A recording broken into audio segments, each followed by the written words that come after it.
कारण हे जे ब्लाऊज काल आलं होतं जे तुम्हाला रात्री दाखवलं होतं अर्जंटचं, ते द्यायची वेळ आलेली आहे त्यांना ना. 3 वाजेपर्यंत ब्लाऊज हवा आहे आणि 1:30 वाजले, 1:15 वाजलेत, 1:30 नाही वाजले अजून, 15 मिनिट जास्त सांगितलं मी. आणि खरंच माझ्या काही कामानिमित्त मला बाहेर जावं लागलं. आणि हे ब्लाऊज रात्री कटिंग करायला घेतलं, पण आमच्याकडे रात्री काहीतरी कार्यक्रम होता समोरून, इतका डॉल्बीचा आवाज होता ना की असंही होतं इथे थांबणं, डोकं दुखायला लागलं. त्यामुळे मग मी ना निघून गेले घरी आणि म्हटलं सकाळी उरकून येईल, पण सकाळी दुसरंच काम पडलं. त्याच्यामुळे काम हे तसंच राहिलं. आणि शॉपवरती आता आलेलं आहे, क्लिनिंग झालं, थोडा वेळ झालं येऊ, क्लिनिंग झालं. आणि म्हटलं आता पटापट ब्लाऊज शिवायला घ्यायला हवं. 2 वेळा क्लायंटचा कॉल येऊन गेलेला आहे झालं का ब्लाऊज म्हणून. तर त्यांना अर्धवट आहे असं सांगितलेलं आहे.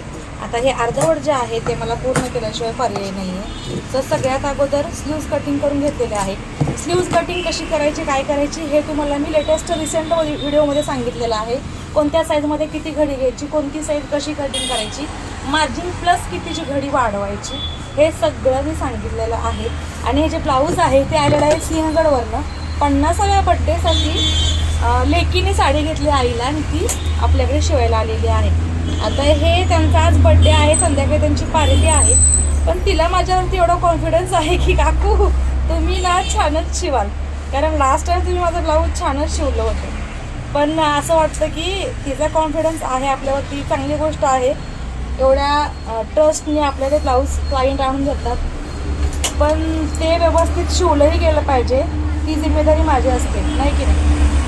कारण क्लायंट एवढे आपल्याला अपेक्षेने आणून देणार आणि आपल्याकडून जर काही गडबड झाली, गडबड काही होत नाही, टाईट किंवा लूजच होईल, पण इथे त्यांना ट्राय करायला सुद्धा वेळ नाही, कारण त्या आता इथे नाही आहेत.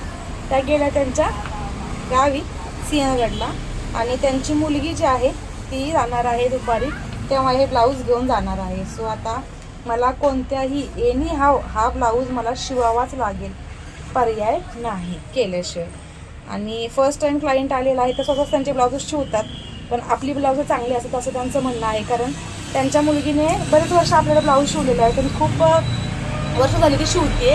गेल्या 6 महिन्यापूर्वी तिने आपल्याकडे ब्लाऊज टाकलेला असून त्यांच्या गँगमध्ये बड्डे होता कोणाचा तर मोठा, तर 5-6 जणी बहिणी आहेत त्या किंवा 8 जणी असतील, खूप ग्रुप त्यांचा मोठा आहे.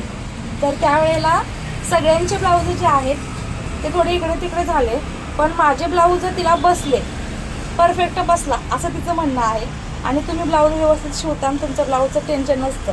तुम्हाला टेन्शन येतं नाही एवढं कौतुक केलं तरी सुद्धा टेन्शन यायची गोष्ट असते. कारण काय सांगावं नाही का, कधी कुठला कपडा कसा येईल आणि काय येईल ह्याच्यावरती थोडासा डाऊटच असतो नाही कसं.